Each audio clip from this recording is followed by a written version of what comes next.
الله وبركاته. الحمد لله نحمده ونستعينه ونستغفره ونعوذ بالله من شرور أنفسنا ومن سيئات أعمالنا. من يهده الله فلا مضل له ومن يضلله فلا هادي له.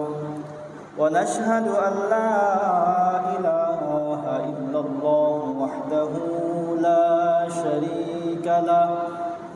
ونشهد أن سيدنا وسندنا وحبيبنا وحبيب ربنا ومولانا محمد صلى الله تعالى عليه وعلى آله وأصحابه وبارك وسلم تسليما كثيرا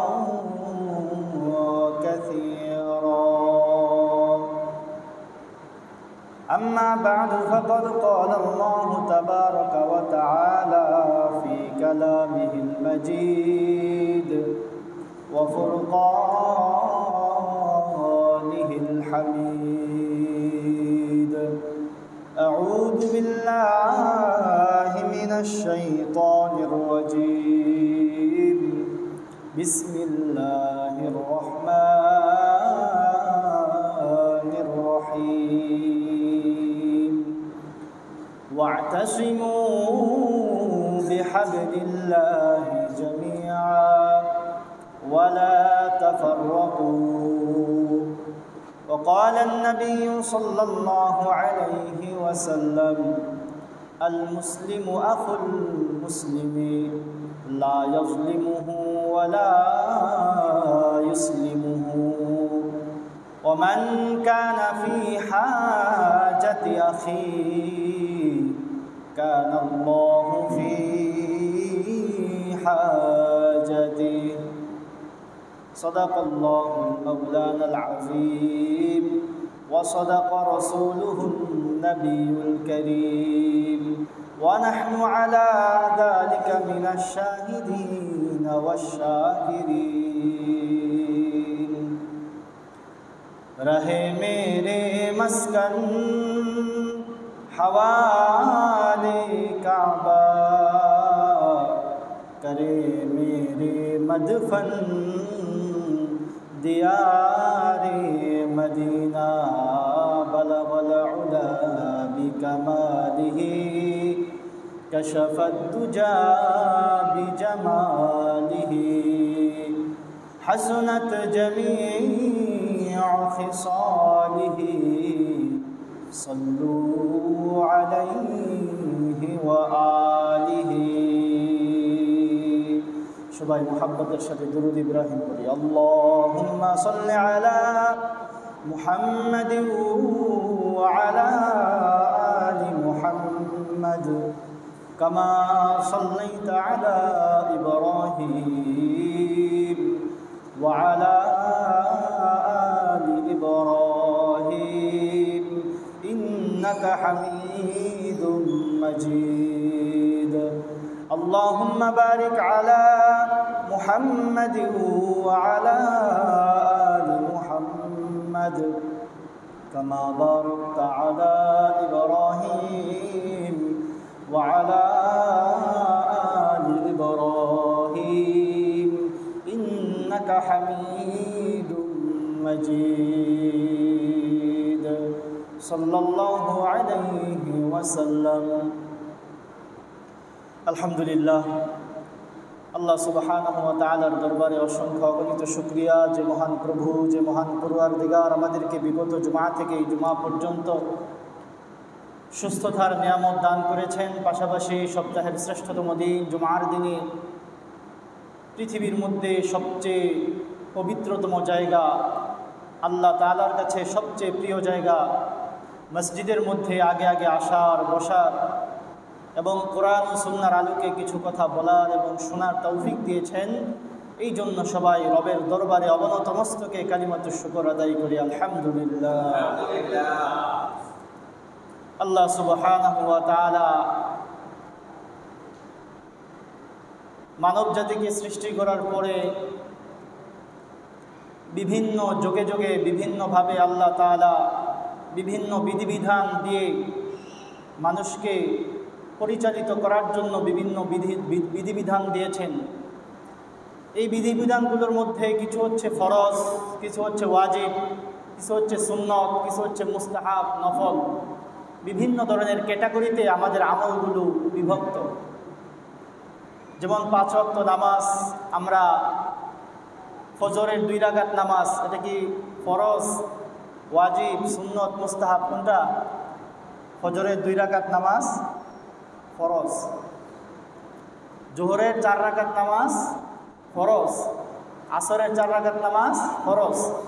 আশপাশে বাকিগুলো যেগুলো পড়ি, এগুলো কি? সুন্নতে মুআক্কাদা, সুন্নত। এছাড়াও অনেকে আওয়াবিন পড়ে, এশরাক পড়ে, ওইগুলো হচ্ছে আবার কি? নফল। নফল মানে কি? নাফলুন শব্দ থেকে আসছে, অর্থাৎ অতিরিক্ত। যেটা আমি করলে অতিরিক্ত আমলের মাধ্যমে কি হয়, নফল আমলের মাধ্যমে কি হয়, প্রত্যেকটা আমলেরই আল্লাহ তাআলা নফল রেখেছেন, মানে অতিরিক্ত রেখেছেন। নামাজ অতিরিক্ত আছে, অর্থাৎ নফল নামাজ আছে। হজ, এর বিকল্প কি? উমরা। রোজা, আমরা রমজানের 30 দিন বা 29 দিন রোজা রাখি, সেটা হচ্ছে কি? ফরজ। বাকি অন্য সময় যে রোজাগুলো রাখি ওগুলো হচ্ছে নফল। যাকাত, এটারও নফল আছে। যাকাত হচ্ছে আমার অর্থ সম্পদ থাকলে একটা নির্ধারিত পরিমাণ টাকা গরিব দুস্থদেরকে দিতে হয়, এটা হচ্ছে যাকাত। আর এমনিতে যে আমরা অনেক সময় মসজিদে দান করি, মাদ্রাসায় দান করি, রাস্তাঘাটে দেখা হইলে বিভিন্ন অভাবগ্রস্তরা যখন আমাদের কাছে চায় তখন যে দান করি, এই দানটা কি যাকাতের টাকা থেকে দিই নাকি অতিরিক্ত? এটাকে বলা হয় সদাকা। এটাকে আরবিতে কি বলা হয়? সদকা বলা হয়, সদাকা। অর্থাৎ এটা অতিরিক্ত। তার মানে বোঝা যায় আল্লাহ তাআলা প্রত্যেকটা আমলের ক্ষেত্রে নফল রেখেছেন। এর মধ্যে অবশ্যই কোনো হিকমত রয়েছে, কোনো রহস্য রয়েছে। কি রহস্য? আল্লাহ তাআলা, আল্লাহর হাবিব সাল্লাল্লাহু আলাইহি ওয়াসাল্লাম হাদিসের মধ্যে বলেছেন যে নফল আমলগুলো আল্লাহ সুবহানাহু ওয়া তাআলা বান্দাকে এই জন্য দিয়েছেন যাতে করে তার ফরজ আদায় করতে গিয়ে মানবীয় দুর্বলতার কারণে সঠিকভাবে কেউ কি বুকে হাত রেখে বলতে পারবো আমি 5 ওয়াক্ত নামাজ যেভাবে পড়ি ওইভাবেই আল্লাহ তাআলা বলছেন এবং আল্লাহ রসুল ওইভাবেই শিখিয়ে গেছেন, যেভাবে শিখিয়ে গেছেন ওইভাবেই পড়তেছি, এমনটা কি বুকে হাত রেখে কেউ বলতে পারবো? বলতে পারবো না। যাকাতটা যেভাবে আদায় করা দরকার ওইভাবে আদায় করতে পারছি আলহামদুলিল্লাহ, এমন কি বুকে হাত রেখে কেউ বলতে পারবো? পারবো না। হজটা আল্লাহ এবং আল্লাহ রসুল সাল্লাল্লাহু আলাইহি ওয়াসাল্লাম যেভাবে বলেছেন, সাফা মারওয়ার মধ্যে যেভাবে সাই করার কথা ছিল, তাওয়াফ যেভাবে করার কথা ছিল, হাজরে আসওয়াদের মধ্যে যেভাবে চুমু খাওয়ার দরকার ছিল ওইভাবে সঠিকভাবে একদম পালন করেছি, এটা কি কেউ বলতে পারবো? বলতে পারবো না। তার মানে আমাদের ফরজ আদায় করতে গিয়ে মানবিক দুর্বলতার কারণে, ইমানের দুর্বলতার কারণে সঠিকভাবে আদায় করা আমাদের জন্য সম্ভব হয় না। কিছু না কিছু ত্রুটি, কিছু না কিছু ভুল আমাদের হয়ে যায়। ওই সমস্ত ভুলগুলো ক্ষমা করার জন্য, ওই সমস্ত ঘাটতিগুলো পূরণ করার জন্য আল্লাহ সুবহানাহু ওয়া তাআলা প্রত্যেকটা আমলের সাথে নফলের ব্যবস্থা করে দিয়েছেন। অর্থাৎ আমি ফরজ নামাজ, আজকে ফজরের নামাজ 2 রাকাত পড়লাম, জোহর 4 রাকাত পড়লাম। জোহর যেভাবে পড়ার দরকার ছিল আল্লাহ রসুল সাহাবায়ে কেরাম রাদিয়াল্লাহু তাআলা আনহুম যেভাবে পড়েছিলেন ওইভাবে আমার আপনার দ্বারা যতই চেষ্টা করি কশিনকালেও সম্ভব না। কারণ তাদের মতো ইমান, তাদের মতো আত্মমর্যাদা, তাদের মতো খুশু নামাজের মধ্যে, তাদের মতো মনোযোগ আমাদের মধ্যে আছে? নেই। এই জন্য জোহরের পরে যদি কেউ সুন্নত পড়ে, এরপরে 2 রাকাত নফল পড়ে, আল্লাহ তাআলা ওই দিন কিয়ামতের ময়দানে যখন দেখবেন বান্দা তার আমলের মধ্যে অনেক ধরনের ঘাটতি রয়ে গিয়েছে, যেভাবে পড়ার দরকার ছিল ওইভাবে পড়তে পারে নাই, তখন ফেরেশতারা ওই আমলগুলোকে কেটে দিতে চাইবেন। ফেরেশতারা তখন আল্লাহ তাআলা বলবেন, কি করতেছো? বান্দা তো আমল করছে, দেখো তো তার পৃষ্ঠা একটু আর একটু উল্টাও, দেখো তার কোনো নফল আমল আছে কিনা। ফেরেশতারা পাতা উল্টিয়ে বলবে, হ্যাঁ নফল তো আছে। তাহলে বলো ফরজের সওয়াব যেটা হয়েছে এটা কাটার দরকার নাই, তার নফল দিয়ে ফরজের ঘাটতিটা পূরণ করে দাও। সবগুলো আমলের ক্ষেত্রে আল্লাহ তাআলা কি রেখেছেন? নফল আমল রেখেছেন, যাতে করে বান্দা ইমানের দুর্বলতার কারণে, শারীরিক দুর্বলতার কারণে যদি কোনো ঘাটতি হয়ে যায়, ওই ঘাটতিগুলো যাতে আমাদের পূরণ হয়ে যায়, এই জন্য আল্লাহ তাআলা প্রত্যেকটা আমলের মধ্যে নফল রেখেছেন। আলোচনা ওই দিকের না, আজকে ওইদিকে আলোচনার বিষয় না, তারপর ওই বিষয়টা বললাম যাতে করে আমাদের নফল আমলও আমরা কিছু কিছু পরিমাণ করতে পারি। আল্লাহ তাআলা আমাদের সবাইকে ফরজ আদায় করার পাশাপাশি সামান্য পরিমাণ হলেও নফল আদায় করার আল্লাহ তাআলা তৌফিক দান করুন। তো বলতেছিলাম আল্লাহ তাআলা বিভিন্ন বিধিবিধান দিয়েছেন, এর মধ্যে কিছু ফরজ, কিছু ওয়াজিব, কিছু নফল, কিছু মুস্তাহাব। ফরজ বিষয়গুলোর মধ্যে আমরা শুধু নামাজ, রোজা, হজ, যাকাত এগুলাকেই বুঝি, আরও বিভিন্ন ধরনের ফরজ রয়েছে। ওই ফরজের দিকে আমাদের খুব একটা খেয়াল আমরা করি না। যেমন একজন মুসলমান আরেকজন মুসলমানের সাথে ভালো আচরণ করা, এটা ফরজ। আপনার পাশের প্রতিবেশী, তার সাথে আপনার ভালো আচরণ করা, এটা ফরজ। কিন্তু এই ফরজের ব্যাপারে আমি 5 ওয়াক্ত নামাজ পড়ি মসজিদে এসে, কিন্তু প্রতিবেশীর হকের ব্যাপারে আমার উদাসীনতা। আমার পাশে আমি একজন মুসাফির, আমি নরসিংদী থেকে ঢাকা যাব, আমার পাশের সিটে আরেকজন বসছে। আল্লাহর হাবিব সাল্লাল্লাহু আলাইহি ওয়াসাল্লাম বলেন, তোমার সফর পথে তোমার পাশে যে বসছে তার উপরেও তোমার কিছু হক রয়েছে, তোমার কিছু অধিকার রয়েছে। তার সাথেও যদি তুমি সামান্য সময়ের 1-2 ঘন্টা তোমার সাথে থাকবে, এর মধ্যে যদি তোমার মাধ্যমে সে কোনো কষ্ট পায়, তাহলে তুমি ওই বান্দার হক নষ্ট করলা, অর্থাৎ ফরজ তরক করলা। কত বড় গুরুত্বপূর্ণ কথা। তো বলতেছিলাম, এই সমস্ত ফরজিয়াতের মধ্যে যে সমস্ত ফরজ বিষয়গুলো রয়েছে, এর মধ্যে একটা হচ্ছে পারস্পরিক ভ্রাতৃত্ববোধ রক্ষা করা। এক মুসলমান আর এক মুসলমানের কি ভাই, আল মুসলিমু আহুল মুসলিম, একজন মুসলমান হচ্ছে অপর মুসলমানের ভাই। যদি ভ্রাতৃত্ববোধ সমাজের মধ্যে টিকে না থাকে, একজন যদি আরেকজনের সাথে ভ্রাতৃত্বপূর্ণ সম্পর্ক না রাখে, ওই সমাজ কি কখনো শান্তিতে থাকতে পারে? কখনোই না। একজন যদি আরেকজনের সাথে 24 ঘন্টা লেগে থাকে, এই পরিবার ওই পরিবারের সাথে, ওই পরিবারের ছেলে ওই পরিবারের সাথে বিভিন্ন বিষয় নিয়ে, ছোটোখাটো বিষয় নিয়ে লাগালাগিতে আসে, ওই সমাজের মধ্যে কি শান্তিতে থাকা যায়? শান্তিতে থাকা যাবে না। এই জন্য ভ্রাতৃত্ববোধ, অর্থাৎ একজন মুসলমান অপর মুসলমানের প্রতি সহনশীল হওয়া, তার হকের ব্যাপারে যত্নবান হওয়া, এটাও আল্লাহ সুবহানাহু ওয়া তাআলা আমাদের জন্য ফরজ করে দিয়েছেন। দেখেন, জাহিলি যুগে এই ভ্রাতৃত্ববোধটা ছিল না। আল্লাহ রাসূল সাল্লাল্লাহু আলাইহি ওয়াসাল্লাম যখন দুনিয়াতে আগমন করেছেন, তখন পৃথিবীর অবস্থা, ওই আরব জাহানের অবস্থা কি ছিল আমরা আপনাদেরকে বলেছি বিস্তারিতভাবে। ওই সময়টা ছিল অন্ধকারের যুগ, একজন আরেকজনের ভালো দেখতে পারতো না। চূড়ান্ত পর্যায়ে একজন আরেকজনের হক নষ্ট করত। ছোট ছোট বিষয় নিয়ে লম্বা লম্বা যুদ্ধ হইত। ঘটনা একটু, যুদ্ধ হয়েছে 40 বছর। বলছিলাম না, একটা পাখির বাসা, আপনার বাগানের মধ্যে একটা পাখি বাসা বানাইছে, এটা কি আপনি নিজে বানাইছেন নাকি পাখি আইসা আপনার বাগানের মধ্যে বানাইছে? এটা আপনার কোনো অর্থ খরচ হয়েছে এটা তৈরি করতে? পাখি আইসা বানাইছে। কেমন ছিল জাহিলি যুগের অবস্থা? ওই আপনার বাগানের মধ্যে, গাছের মধ্যে থাকা একটা পাখির বাসা, আপনার বাগানের মধ্যে একটা উট ঢুকছে। উট ঢুকার পরে ওই গাছের মধ্যে উট বা গরু ছাগল দেখবেন অনেক সময় গা ঘষায়, চুলকানি দেয়। তো ওই চুলকানি দিতে গিয়ে পাখির বাসা থেকে ছোট্ট একটা ডিম করে ভেঙে গেছে। এইটাকে কেন্দ্র করে 40 বছর যুদ্ধ হয়েছে। চিন্তা করা যায়? অনেক বড় ঘটনা। যেই ঘটনাটা মানে উপলক্ষ করে 40 বছর যুদ্ধ হইল, এটাকে অনেক বড়। একদম ছোট একটা জিনিস, পাখির বাসা থেকে ডিম করে ভেঙে গেছে। তাও আবার মানুষই ভাঙে নাই, একটা বোবাজাত। তাও আবার সে ওই ইচ্ছাকৃতভাবে তার বাগানের মধ্যে কিছু খাইতে গেছে এমন না, বাগানের গাছের মধ্যে গা ঘষা দিয়েছে, এর মধ্যে পাখির ডিমটা পরে ভেঙে গেছে। এই জন্য 40 বছর পর্যন্ত যুদ্ধ হয়েছে।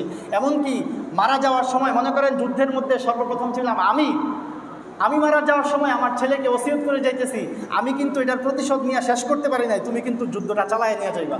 কি পরিমাণ জাহিলিয়াত ছিল, কি পরিমাণ অজ্ঞতা, কি পরিমাণ ভ্রাতৃত্বের অভাব মানুষের মধ্যে তখন ছিল। চিন্তা করা যায়? ছোটোখাটো বিষয় নিয়ে একজনের উট গিয়ে আরেকজনের ঘাটের মধ্যে পানি খেয়েছে, এই জন্য যুদ্ধ চলতে থাকত। এই ভ্রাতৃত্ববোধ না থাকার কারণে সমাজের মধ্যে বিভিন্ন ধরনের বিশৃঙ্খলা তৈরি হয়, যেমনটা ইসলাম পূর্ব যুগে আল্লাহ রসুলের আগমনের সময়ে আমরা লক্ষ্য করেছি যে জাহিলিয়াতের যুগে মানুষগুলোর মধ্যে ন্যূনতম কোনো মায়া দয়া ছিল না, মানুষের রক্ত পানির চাইতেও সস্তা ছিল। বিভিন্নভাবে তুচ্ছ তুচ্ছ বিষয় নিয়ে হাজার হাজার মানুষকে হত্যা করা হইত, তারা এটাকে কোনো পরোয়া করতো না। কেন? কারণ তাদের মধ্যে ইসলামের আলো ছিল না, ইসলামী ভ্রাতৃত্ববোধ তাদের মধ্যে ছিল না। তো ইসলাম আসার পরের ঘটনা কি ঘটল?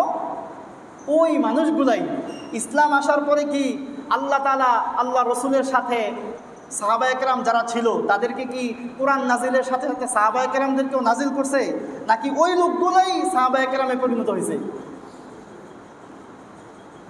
আল্লাহ তাআলা যখন কোরআন নাজিল করতেছেন আল্লাহ রসুলের উপর, ওহী যখন নাজিল করলেন, আল্লাহ রসুলকে যখন নবুয়তের দায়িত্ব প্রদান করলেন, দায়িত্বের সাথে সাথে ওই আশপাশের মানুষগুলোকেও চেঞ্জ করে অন্য জায়গা থেকে মানুষ এনে এই জায়গার মধ্যে দেয়া হয়েছে, নাকি আগের মানুষগুলোই ছিল? আগের মানুষগুলোই ছিল। কিন্তু ইসলামী মূল্যবোধ, ইসলামী ভ্রাতৃত্ববোধ, ইসলামকে চেনার কারণে, ইসলামকে বুঝার কারণে ওই জাহিলি যুগের মানুষগুলোই সোনালী মানুষে পরিণত হয়ে গিয়েছিল। ওই মানুষগুলোই তাদের নাম নিতে গেলে এখন আমাদের বলতে হয় রাদিয়াল্লাহু তাআলা আনহু। ওই মানুষগুলার নাম নিতে গেলে যেই মানুষগুলা সামান্য সামান্য বিষয় নিয়ে যুগের পর যুগ যুদ্ধ করত, ওই মানুষগুলোই কোরআনের ছোঁয়া পেয়ে ওই মানুষগুলোই রাসূল করিম সাল্লাল্লাহু আলাইহি ওয়াসাল্লামের আদর্শে আদর্শিত হয়ে এমন একটা পর্যায়ে চলে গিয়েছে, আল্লাহ রসুল তাদেরকে দুনিয়াতে জান্নাতের সার্টিফিকেট দিয়েছেন। অর্থাৎ তাদের মধ্যে ইসলামের ভ্রাতৃত্ববোধ এমনভাবে তাদের মধ্যে জন্ম নিয়েছিল, ওই জাহিলি যুগের কালো কুৎসিত মানুষগুলোই সোনালী মানুষে পরিণত হয়ে গিয়েছিল ইসলামের আলোতে, ইসলামের ভ্রাতৃত্ববোধের কারণে। এই জন্য আল্লাহ তাআলা সাহাবায়ে কেরাম রাদিয়াল্লাহু তাআলা আনহুমদেরকে ওই নিয়ামতের কথা স্মরণ করিয়ে দিয়ে আল্লাহ তাআলা বলেছেন, ওয়াজকুরু নি'মাতাল্লাহি আলাইকুম ইয কুনতুম আ'দাআ। হে সাহাবায়ে কেরাম এবং আনেওয়ালা যত উম্মত কিয়ামত পর্যন্ত আসবে, তোমরা জেনে রাখো, ইয কুনতুম আ'দাআ, তোমাদের ওই নিয়ামতের কথা স্মরণ করো যখন তোমরা ভাইয়ে ভাইয়ের মধ্যে ঝগড়া লিপ্ত ছিলা, একজন আরেকজনের ছায়া পর্যন্ত মারাইতা না। এমন অবস্থা থেকে ফাআল্লাফা বাইনা কুলুবিকুম, আল্লাহ তাআলা তোমাদের অন্তরের মধ্যে মহব্বত সৃষ্টি করে দিয়েছেন। ফাসবাহতুম বিনি'মাতিহি ইখওয়ানা, অতঃপর আল্লাহ তাআলার দয়ায়, আল্লাহ তাআলার নিয়ামতের কারণে যেই মানুষগুলো একজন আরেকজনের ছায়া দেখতে পারত না, ওই মানুষগুলো আজকে তোমরা ভাই ভাই হয়ে গিয়েছো। সুবহানাল্লাহ। ইসলাম এসে মানুষকে ভ্রাতৃত্ববোধ শিক্ষা দিয়েছে। যে মানুষগুলো একজন আরেকজন মানুষের ছায়া দেখতে পারতো না, ওই মানুষগুলাই কাঁধে কাঁধ মিলিয়ে ইসলামের জন্য কাজ করে গিয়েছে। ইসলাম এসে এই আদর্শ মানুষকে শিক্ষা দিয়েছে। ইসলামের আদর্শ এতটাই সমহান, কেমন হয়েছিল তাদের ঘটনা আপনারা হয়তো শুনে থাকবেন। যারা মক্কা থেকে মদিনাতে হিজরত করে গিয়েছিল, যারা হিজরত করে গিয়েছিল তাদেরকে বলা হয় মুহাজির। তাদেরকে কি বলা হয়? মুহাজির। আর যারা মদিনাতে থেকেছিল তাদেরকে বলা হয় আনসার। অর্থাৎ তারা হচ্ছে ওই মক্কায় তারা বাড়ি ঘর ধন সম্পদ সব কিছু রেখে তারপর তারা মদিনাতে আসছে। ওই মদিনার ইসলামপন্থীরা, মদিনাতে যারা মুসলমান ছিল, তারা তাদের ওই মক্কা থেকে আগত মুসলিম ভাইদেরকে এমন পরিমাণ প্রাধান্য দিয়েছে। আল্লাহ তাআলা পবিত্র কোরআনের মধ্যে বলেন, ওয়ায়ুথিরুনা আলা আনফুসিহিম ওয়ালাউ কানা বিহিম খাসাসা। মক্কা থেকে যখন মদিনাতে হিজরত করে মুসলমানরা আসলো, সাহাবায়ে কেরাম রাদিয়াল্লাহু তাআলা আনহুম আসলো, মদিনাতে আইসা না তাদের ঘর আছে, না তাদের কোনো কিছু আছে, না তাদের অর্থ সম্পদ আছে, কিন্তু ওই মদিনার ওই লোকগুলা ইসলামের আদর্শে এতটাই উজ্জীবিত হয়েছে, ওই লোকগুলা তাদের বাড়িঘর অর্ধেক করে তাদের ভাইদেরকে দিয়ে দিয়েছে। কি পরিমাণ আদর্শবান তারা হয়ে গিয়েছিল। এমনও হয়েছে একজনের 4টা বিবি আছে। চিন্তা করেন কি ধরনের মন মানসিকতা থাকলে এগুলো সম্ভব। ইসলাম কোন ধরনের ভ্রাতৃত্ববোধ, কোন ধরনের সমাজের মধ্যে বন্ধনের কথা বলে। 4টা বিবি আছে। আরেকজন লোক মক্কা থেকে মদিনাতে হিজরত করে আসছে, সে এই মুহূর্তে বিবাহ করার মতো তার সক্ষমতা নাই। সে তার এক বিবিকে তালাক দিয়ে তার নিজের পক্ষ থেকে মোহর দিয়ে তার ভাইকে বিয়ে করিয়ে দিয়েছে। কতটা ত্যাগ স্বীকার করলে এই ধরনের করতে পারে। ওয়ায়ুথিরুনা আলা আনফুসিহিম ওয়ালাউ কানা বিহিম খাসাসা। আল্লাহ তাআলা বলেন যে সাহাবায়ে কেরামের চরিত্র, সাহাবায়ে কেরামের অবস্থা হচ্ছে এই রকম, তারা যদি বড় ধরনের কোনো সমস্যার মধ্যে থাকে তারপরও তারা তাদের অপর ভাইকে প্রাধান্য দেয়। একটা ছোট্ট ঘটনা শুনলেই বুঝে আসবে যে সাহাবায়ে কেরাম রাদিয়াল্লাহু তাআলা আনহুম একজন আরেকজনের প্রতি কতটা সহমর্মী ছিলেন, একজন আরেকজনের প্রতি কতটা আবেগ নিয়ে ভাই সুলভ আচরণ করতেন। তারা কি মায়ের পেটের ভাই ছিল? এক মায়ের পেটের ভাই ছিল না, তারা শুধু ইসলামের বন্ধনে, আল মুসলিম ও আখুল মুসলিম, এই ইসলামের বন্ধনের দিক থেকে তারা ভাই ভাই ছিল। এই বন্ধনটাকে রক্ষা করার জন্য হাদিসের মধ্যে আসছে যে আমার আপনার যে সহোদর ভাই, অর্থাৎ আমার মায়ের পেটের ভাই, এর চাইতেও বড় রক্তের বন্ধন, এর চাইতেও বড় সম্পর্ক হচ্ছে এক মুসলমান আরেক মুসলমানের সাথে। আমার সাথে আমার রক্তের সম্পর্কের ভাইয়ের যে সম্পর্ক, এর চাইতেও বেশি মজবুত সম্পর্ক থাকার কথা ছিল এক মুসলমান আরেক মুসলমানের সাথে। আর আজকে আমরা এক মুসলমান আরেক মুসলমানকে সামান্য সামান্য বিষয়ের কারণে দেখতেই পারি না। তুচ্ছ বিষয় নিয়ে এই সামান্য একটু মতানৈক্য, এই মাসলাকের আরেক মাসলাকের, একজন আরেকজনকে দেখতেই পারে না। একজন হাত উপরে বাঁধে, আরেকজন হাত নিচে বাঁধে, এই জন্য তুমুল ঝগড়া। এই ছোট্ট ছোট্ট বিষয় নিয়ে আজকে আমাদের মুসলমানদের মধ্যে বিভিন্ন ধরনের ইখতিলাফের কারণে আজকে আমরা মুসলমানরা একজন আরেকজন থেকে দূরে সরে যাই। অথচ সাহাবায়ে কেরাম রাদিয়াল্লাহু তাআলা আনহুম কেমন ছিলেন? ইয়ারমুকের যুদ্ধ, আল্লাহ রাসূল সাল্লাল্লাহু আলাইহি ওয়াসাল্লাম এর সাহাবায়ে কেরাম কেমন ভ্রাতৃত্বপূর্ণ আচরণ করেছিলেন, একজন অপরজনকে কিভাবে নিজের উপর প্রাধান্য দিতেন, এটা বোঝার জন্য ছোট্ট একটা ঘটনা হয়তো শুনে থাকবেন অনেকে। ইয়ারমুকের যুদ্ধ চলতেছে, ভয়াবহ যুদ্ধ, কাফেরদের সংখ্যা হচ্ছে অসম সংখ্যা আর মুসলমানদের সংখ্যা হচ্ছে সামান্য পরিমাণ। এই অসম যুদ্ধের মধ্যে সাহাবায়ে কেরাম রাদিয়াল্লাহু তাআলা আনহুম কাফেরদের সাথে লড়ে যাচ্ছেন। এই অবস্থায় একজন সাহাবী বলতেছিলেন, আমি আমার চাচাতো ভাইকে খুঁজতেছিলাম যে আমার ভাই কোথায় আছে। আমার চাচা ওকে আমার দায়িত্ব দিয়া যুদ্ধের মধ্যে পাঠাইছে যাতে করে আমি ওকে দেখে রাখি। তখন ওই সাহাবী বলেন, আমি আমার ভাইকে খুঁজতেছিলাম, কোথায় আছে আমার ভাই? তো এক জায়গার মধ্যে গিয়ে পাইলাম সে অলরেডি মুমূর্ষু অবস্থায় আছে, মানে সে কাফেরদের আঘাতপ্রাপ্ত হয়ে অলরেডি মারা যাওয়ার উপক্রম, এই অবস্থায় আছে। সে চিৎকার করছিল, আলমা আলমা, পানি পানি বলে চিৎকার করতেছিল। তখন আমি আমার ভাইয়ের জন্য একটা পেয়ালা করে পানি নিয়ে যাচ্ছিলাম। ভাইয়ের মুখের মধ্যে যখন পানিটা ধরলাম, তখন অপর এক প্রান্ত থেকে আওয়াজ আসলো, আলমা, পানি পানি বলে আরেক জায়গা থেকে আওয়াজ আসলো। এই মুহূর্তে তার ভাইয়ের কি পরিমাণ পানির পিপাসা। মানুষের অন্তিম মুহূর্ত যখন এসে যায়, তখন আমরা কি তার মুখে আপেল কমলা এগুলো দেই নাকি পানি দেই? চামিচ দেয়া পানি দেই, কারণ অন্তিম মুহূর্তে এটাই হচ্ছে তার সবচেয়ে বড় নেয়ামত, এটাই হচ্ছে তার সবচেয়ে বড় বিষয়। কারণ যখন আজরাইলের থাবা যখন আসে, তখন মানুষের প্রত্যেকটা রগে টান লাগে, তখন মানুষের পিপাসার্থ হয়ে যায়। এই জন্য আমরা মৃত্যুর সময় মানুষের মুখে কী দেই?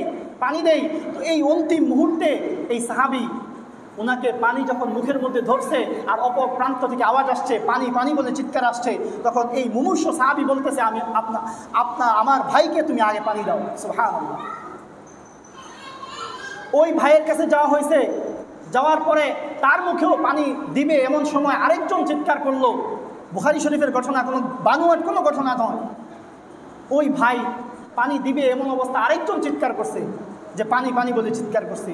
এই সাহাবী দৌড়ে গেছে যে তুমি আমার আগে ওই ভাইকে পানি দাও। ওই জায়গায় গেছে, গিয়ে দেখে উনি অলরেডি মারা গিয়েছেন। আল্লাহ তাআলা তাকে শহীদ করে শহীদের মর্যাদা দান করে দিয়েছেন। দ্বিতীয় জনের কাছে আসলো, যে 2 নম্বরে যে পানি চাইছিল, তার কাছে এসে থেকে সেও মারা গেছে। তৃতীয় জনের কাছে আসছে, অর্থাৎ যার চাচাতো ভাই, তার কাছে আসছে, আয়েশা থেকে সেও শহীদ হয়ে গেছে। সুবহানাল্লাহ। কি পরিমাণ ভ্রাতৃত্ববোধ থাকলে এমন মুমূর্ষু অবস্থায়ও নিজের উপর অন্যকে প্রাধান্য দেওয়া যায়। এমন ভ্রাতৃত্ববোধ যদি আজকে আমাদের মধ্যে থাকতো, আমাদের সমাজের মধ্যে একজন যদি অপরজনকে যদি প্রাধান্য দেওয়ার মতো মন মানসিকতা আমাদের মধ্যে থাকতো, আমাদের সমাজের মধ্যে কোনো ধরনের ঝগড়াঝাটি, কোনো ধরনের সমাজের মধ্যে বিশৃঙ্খলা হইতো? কখনোই হইতো না। ওই সাহাবাওয়ালা ভ্রাতৃত্ববোধ আজকে আমাদের মধ্যে জাগ্রত করতে হবে। সাহাবায়ে কেরামের ভ্রাতৃত্ববোধ যেমন ছিল, সাহাবায়ে কেরাম নিজেদের উপর যেমন অপর ভাইকে প্রাধান্য দিয়েছেন, ওইভাবে আজকেও যদি আমরা প্রাধান্য দিতে পারি, তাহলে আমাদের সমাজের মধ্যে হানাহানি, রেষারেষি, মারামারি এগুলো কিছুই থাকবে না। আমাদের সমাজটাও সুন্দর সোনালী সমাজে পরিণত হয়ে যাবে, যেমনটা হয়েছিল সাহাবায়ে কেরাম রাদিয়াল্লাহু তাআলা আনহুদের যুগে। তো এই ভ্রাতৃত্ববোধ অনেক বড় একটা বিষয়। এই ভ্রাতৃত্ববোধের মাধ্যমেই সমাজ সুন্দর হবে, অন্যথায় সমাজের মধ্যে বিভিন্ন ধরনের বিশৃঙ্খলা আমরা পরিলক্ষিত করব। এই ভ্রাতৃত্বের গুরুত্ব কতটা, এই ভ্রাতৃত্ববোধ থাকাটা আমাদের মধ্যে কতটা জরুরি, আগেই বলেছিলাম। প্রত্যেকটা নামাজ যেভাবে ফরজ, হজ যেভাবে ফরজ, যাকাত যেভাবে ফরজ, ঠিক তেমনিভাবে একজন মুসলমান আরেকজন মুসলমানের থেকে পৃথক না হওয়া আরেকটা ফরজ। কারণ আল্লাহ তাআলা বলে দিয়েছেন পবিত্র কালামে, আরবি ব্যাকরণের মধ্যে আমরের সিগা দিয়ে যেগুলো বলা হয় এগুলো হচ্ছে ওয়াজিব। তো এই জায়গার মধ্যেও আকিমুস সালাহ ওয়া আতুজ যাকাত আল্লাহ তাআলা আমরের সিগা দিয়ে বলেছেন, এই জন্য আমাদের উপর নামাজ ফরজ, যাকাত ফরজ। ঠিক তেমনিভাবে আল্লাহ তাআলা পরস্পরের মধ্যে বিভক্তি না করার জন্য আল্লাহ তাআলা আমরের সিগা ব্যবহার করেছেন, আমরের শব্দ ব্যবহার করেছেন, ওয়াজ ব্যবহার করেছেন। কি বলেছেন?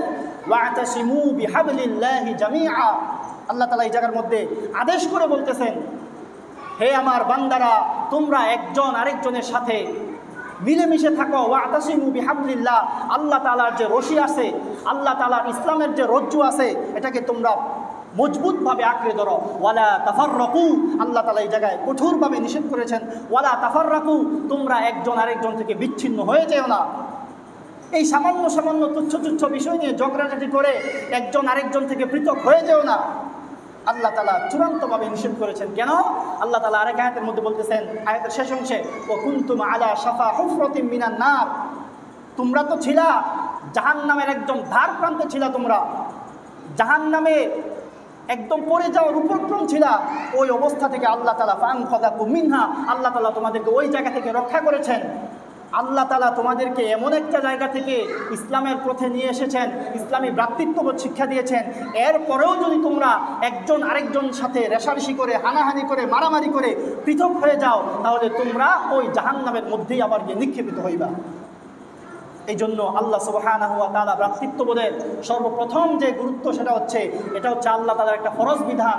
এই জন্য সামান্য সামান্য বিষয়ে ভাইয়ে ভাইয়ে ঝগড়া, সমাজের মধ্যে এক চাস্তো ভাই আরেক চাস্তো ভাইয়ের সাথে ঝগড়া, সমাজের মধ্যে যুবকদের মধ্যে ঝগড়া, বুড়াদের মধ্যেও ঝগড়া, এই ধরনের ঝগড়া থেকে বেঁচে থাকতে হবে। কারণ হচ্ছে এটা আল্লাহ তাআলা আমাদের জন্য নিষেধ করেছেন, যাতে একজন আরেকজন থেকে বিচ্ছিন্ন না হয়ে যায়। দ্বিতীয় নাম্বার, এই ধরনের দলাদলি, মতানৈক্য, এই ধরনের বিষয়গুলা যখন আমাদের মধ্যে হয়, তখন কি আমাদের শক্তি সামর্থ্য কি এক থাকে নাকি বিচ্ছিন্ন হয়ে যায়? মনে করেন আপনার পরিবারের মধ্যে আপনারা 10 ভাই, আপনি 5 ভাই কোনো একটা বিষয় নিয়ে পরিবারের মধ্যে মতানৈক্য হইল, 5 ভাই আলাদা হইল, আরেক 5 ভাই আলাদা হইল। তাদের মধ্যে 10 জন একসাথে থাকার যে 10 জন একসাথে থাকলে যে পরিমাণ শক্তি সামর্থ্য থাকতো, আলাদা হওয়ার পরে কি ওই শক্তি সামর্থ্য আছে? নাই। এরপরে আবার ধরেন কিছুদিন পরে আবার একটা বিষয় নিয়ে ঝগড়া করে ওই 5 জনের গ্রুপটাও আলাদা হয়ে গেল, 2 গ্রুপ হয়ে গেল, এই 5 জনের গ্রুপ আলাদা হয়ে গেল। এখন বলেন, তাদের প্রতি যারা বিদ্বেষী ছিল, তাদের প্রতি যারা এই 10 ভাইয়ের প্রতি যারা শত্রুতা পোষণ করত, তারা এখন তাদের উপর আক্রমণ করে বিজয় লাভ করা সহজ নাকি কঠিন? সহজ। কারণ এই 10 ভাই যখন একত্র ছিল, তখন তাদের দিকে আঙ্গুল তোলার, তাদের দিকে চোখ তোলার কেউ সাহস করতো না। সবাই চিন্তা করতো তারা 10 ভাই একসাথে আমাদেরকে খেয়ে ফেলবে। কিন্তু যখন এই ছোট ছোট বিষয় নিয়ে, পারিবারিক বিভিন্ন বিষয় নিয়ে যখন তারা আলাদা হয়ে যাচ্ছে, তখন যারা তাদের শত্রু ছিল, এখন তারা সহজেই তাদেরকে পাকড়াও করা সম্ভব হয়ে গেল।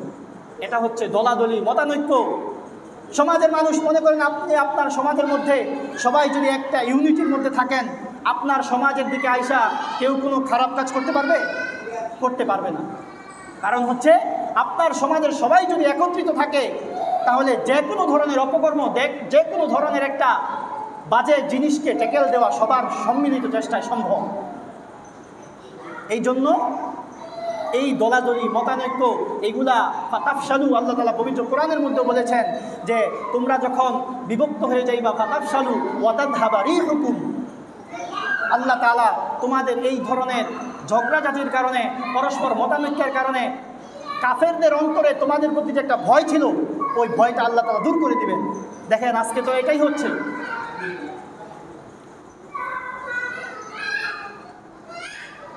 এই বাইরে নেন, বাইরে নেন।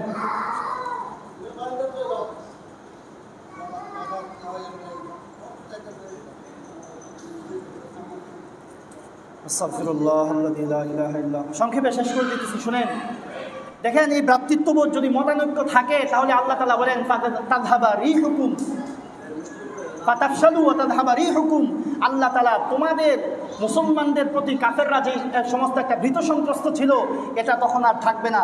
মনে করেন মুসলমানদের মধ্যে পরস্পর ঝগড়া চলতেছে, এখন আরেকটা কাফের যেমনভাবে 10 ভাইয়ের উপর যখন তারা আলাদা হয়ে গেল তখন তাদের উপর আক্রমণ করা সহজ হইল, ঠিক তেমনিভাবে মুসলমানরা যখন বিভক্ত হয়ে যাবে তখন কুফফার শক্তি তারাও আমাদের উপর আক্রমণ করাটা সহজ হয়ে যাবে।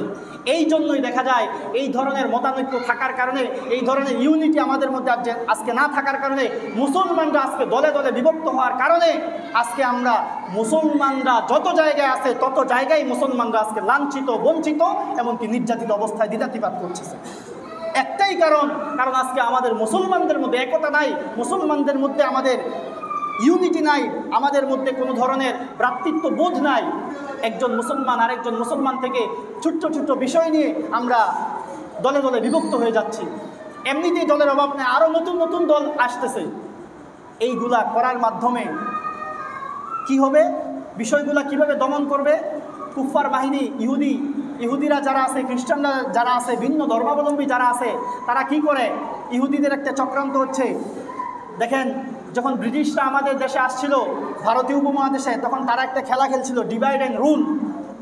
ডিভাইড অ্যান্ড রুল মানে তারা যখন দেখছে যে এই অঞ্চলের মধ্যে, ভারতীয় উপমহাদেশের মধ্যে একটা ইউনিটি আছে, তাদেরকে